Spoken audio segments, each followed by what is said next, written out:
just wanted to touch on some notes. George Springer, Robbie Ray, Nate Pearson, all starting the year on the IL, which is tough news for the Jays, especially their big free agent, George Springer. But you want to make sure that oblique injury is healed completely before he's back, because he's a long-term investment. And so good to keep him healthy.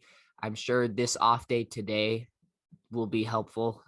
It's always weird at the beginning of the season. A lot of teams will play and then they have an off day the second day of the season. Really weird, but that's just an extra day for George to get healthy. And if the Jays can pull out wins like this one without him in the lineup, just imagine what it's going to be like when he's back.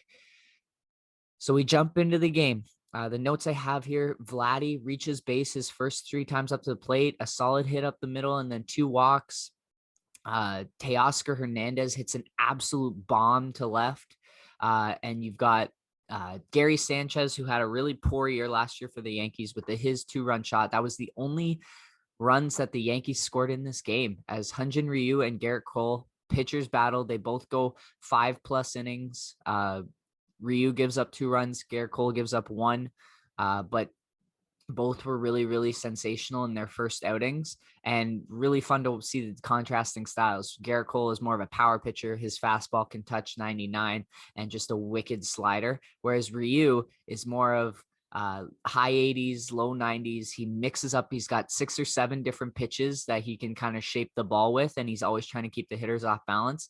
It seemed like the Yankees were sitting on his changeup, and he was getting them out with fastballs that were like 88, but just they were swinging late because they were waiting on something much slower.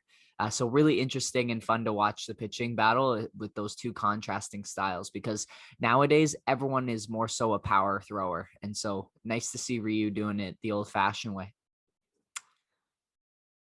It was a very tight game all the way through, and defense definitely played a key part, and something that not a lot of fans consider when they think of baseball, think pitching and hitting. Cavan Biggio he's going to have the opportunity to be the full-time third baseman this season, and he's got great range, and he made a couple great plays. I do have some concerns with the arm power, just because some of the throws he's making, the top tier third baseman in the league can make those throws without having to hop the ball, but his seemed to come up a little bit short on some of his throws. And so something definitely to monitor, because that can lead to some extra base runners for the Jays down the line in the season. So just making sure that if Cavan doesn't have that arm strength, then you might have to look at other options at third, because he's a guy who can play anywhere in the infield and anywhere on the diamond. However, he makes a huge play in the bottom of the 9th. Yankees have a man on third and man on first with 1 out, and DJ LeMahieu grounds the ball to third. Biggio, instead of trying to force a double play that might not actually get done and then the game-winning run scores, he goes home. They tag the runner out at the plate. Game stays tied at 2, and then they're able to get the final out of the inning and send it to extras. In extras, Randall Grichuk, he's so clutch, man. He's already got 39 game-winning RBIs in his career, and last season in 2020, he had so many big hits for the Jays on their playoff run. And he hits a first pitch double over the head of Aaron Judge, who really misread the ball off the bat. A lot of memes on the internet saying if only he was a little bit taller. I think he's like 6'7" already. And he misses the read on that. Jonathan Davis scores. The Jays take the lead. And then Julian Merriweather, who was projected to be a starter. He came to us in the Marcus Stroman trade, I believe. Or no, sorry, the Josh Donaldson trade.